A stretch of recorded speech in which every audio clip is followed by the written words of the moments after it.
The field of teleoperation is concerned with endowing the human capability of interacting with a remote location.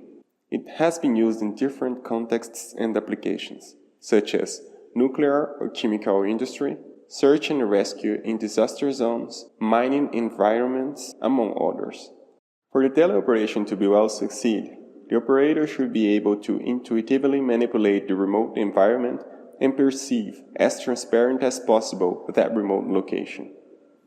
In this work, we propose a stereoscopic vision system coupled with a robotic device to teleoperate with transparency and efficacy.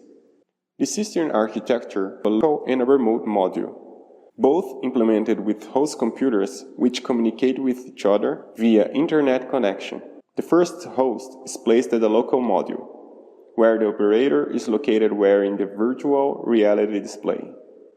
This module has two jobs.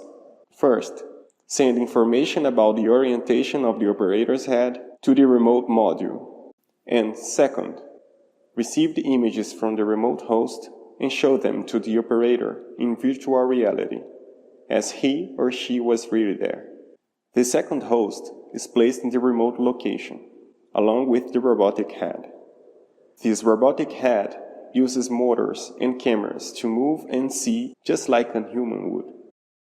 Using the two cameras on the robot, the computer sends the images back to the local module.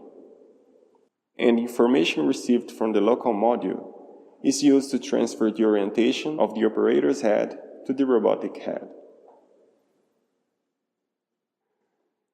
With this system, every movement the operator makes is transferred to the robotic head, and everything the robot sees is transferred to the operator's eyes.